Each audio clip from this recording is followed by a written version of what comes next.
క్లారిటీతో ప్రజలు చెప్పని అడుగుతాను తప్ప మీ విధానంలో నేను సారీ అధ్యక్ష లేదు అధ్యక్ష సారీ అధ్యక్ష కన్సల్ట్ కాదు సారీ కూర్చోండి వారి కన్సర్న్ మినిస్టర్ ఇది ఇంటర్ప్రిటేషన్ ఒప్పుకోండి సార్ ఇది ఇంటర్ప్రిటేషన్ ఒప్పుకోండి సార్ ఐఎమ్ లైక్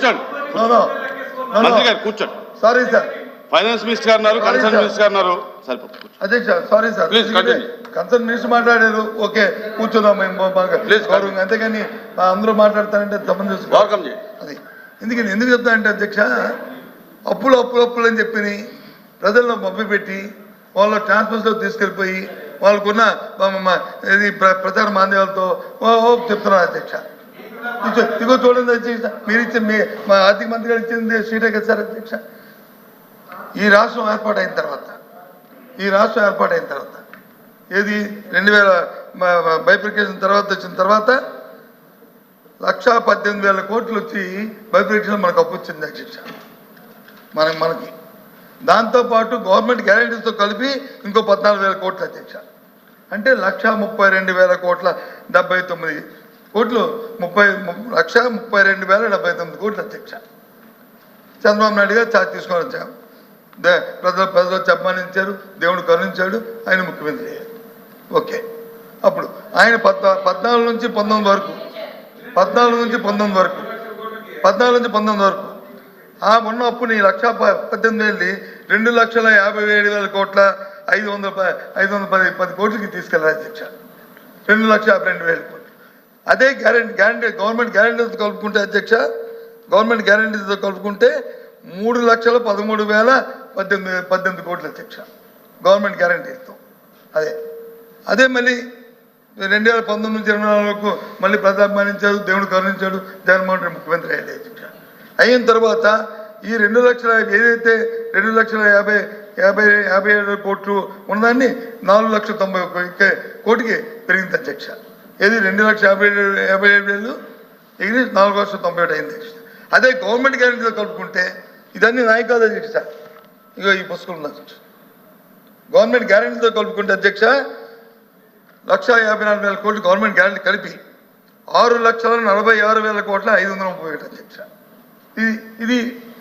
ఆర్థిక మంత్రి గారు ఇచ్చిన బడ్జెట్లో ఉండే అక్షరాల అధ్యక్ష ఇవి కాకుండా పోనీ ఏదన్నా ఎనభై రామకృష్ణ గారు వాళ్ళు వీళ్ళు ఇవన్నీ బారోయింగ్స్ ఇంక ఇవి కాకుండా గవర్నమెంట్ గ్యారంటీ లేని బారోయింగ్స్ చేశారు కార్పొరేషన్ తప్పులు తెచ్చారు ఒప్పటిగా తెచ్చేశారు అని అన్నారు అధ్యక్ష అవి కూడా చెప్తాను అధ్యక్ష అవి కూడా మా దగ్గర పబ్లిక్ సెక్టర్ తీసుకున్న అధ్యక్ష ఆ రోజు రాష్ట్రం బైఫర్కేషన్ అవుతున్న సమయంలో మన రాష్ట్రం చంద్రబాబు నాయుడు గారు అధికారం తీసుకున్నప్పుడు 14లో ఇంకొక 5,744 కోట్లు కలిసింది అధ్యక్ష అంటే మించి వాళ్ళు కలిస్తే 1,40,717 కోట్లు అవ్వదు అంటే 1,40,717 కోట్లు ఇది 14 అప్పు మన రాష్ట్రం చంద్రబాబు నాయుడు గారు అధికారంలోకి వచ్చిన తర్వాత అదే బారోయింగ్ చంద్రబాబు నాయుడు గారు కూడా ఈ సెక్టర్లో బారోయింగ్స్ ఇంకో 55,000 కోట్లు కలిపితే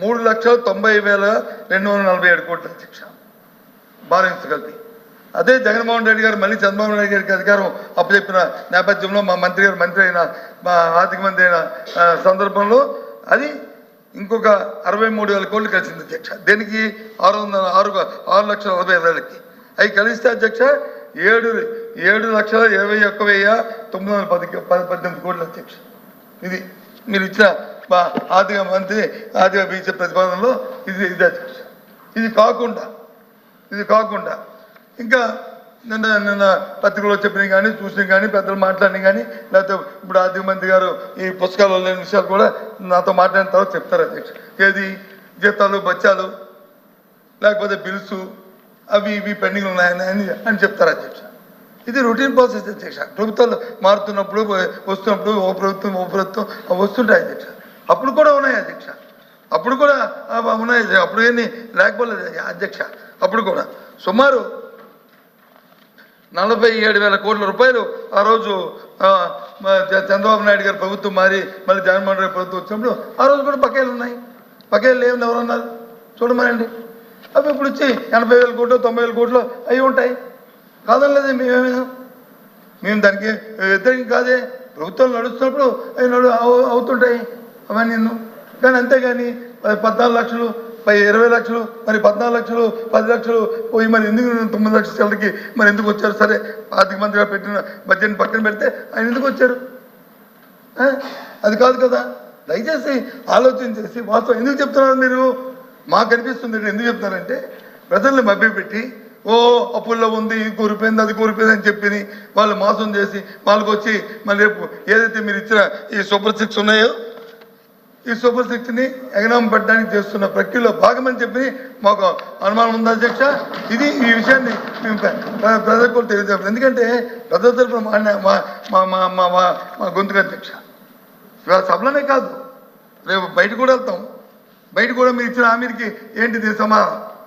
ఎప్పుడు చేస్తారు? ఎప్పుడు లోపల ఇస్తారు? బడ్జెట్ పెట్టారు, బడ్జెట్లో ఎక్కడ కనబడలేదు. ఇందాక చెప్పారు అధ్యక్ష, ఇందాక గౌరవ సభ్యులు మాట్లాడుతూ చెప్పారు అధ్యక్ష. మన మంత్రి గారు వచ్చి తిరిగినప్పుడు యువగలం గురించి చెప్పారు. మరి యువగలంకి బడ్జెట్లో ఎక్కడ కేటాయింపు ఉంది అధ్యక్ష? మరి ఉండాలి కదా 20 లక్షల ఉద్యోగాలు. ఓకే, ఇప్పుడు అర్ధరాత్రి మీద 20 లక్షలు ఇవ్వడానికి ఏమి పాతాల పేరు మాత్రం ప్రభుత్వాల దగ్గర ఉండవు, తెలుసు, మాకు కూడా తెలుసు.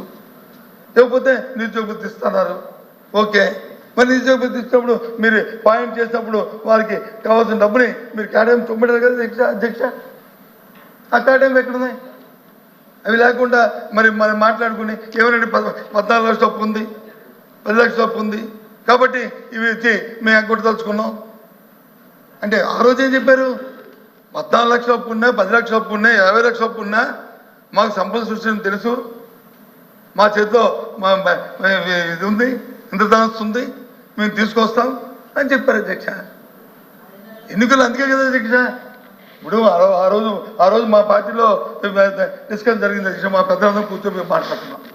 ఏదైనా ఒకటి పెడితే బాగుందంటే ఇప్పుడు ఆర్థిక పరిస్థితి ప్రకారం ఏది పెట్టినా సరే మనం దాన్ని చేయలేము, దాన్ని అమలు జరపలేము.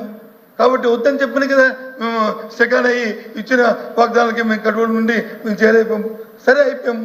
ఈరోజు భగవంతుడి దయ వల్ల మీకు వచ్చి మీరు చెప్పిన మాటల్ని ప్రజలు నమ్మారో లేదా మోసపోయారో అది కాలం చెప్తుంది అధ్యక్ష. అది కాలం చెప్తుంది నమ్మారో మోసపోయారో అనేది. ఇప్పుడు అవ్వచ్చు, కానీ వాస్తవానికి బడ్జెట్ దగ్గరగా ఉండాలి కదా అధ్యక్ష. అది లేకుండా చేస్తే ఏ రకంగా ఇది అధ్యక్ష? ఎక్కడ 14,000 కోట్ల అధ్యక్ష? ఇందాక మాట్లాడారు అధ్యక్ష. ఇందాక విద్యుత్ శక్తి మీద బిల్లు పెడతా ఉండి మేము వచ్చి వాకౌట్ చేస్తాం అధ్యక్ష. ఎందుకు చేస్తాం మేము వాకౌట్? కారణం ఏంటి?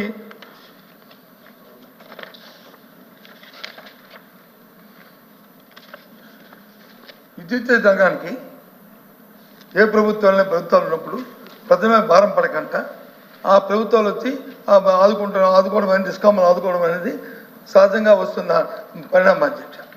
అంటే ప్రజల మీద భారం వేయడానికి విద్యుత్ ఛార్జ్ పెంచడమో లేదా ట్రోప్ ఛార్జ్ వేసడమో లేదా ఇంకోటి చేయడమో ఎవరైనా చేయొచ్చు.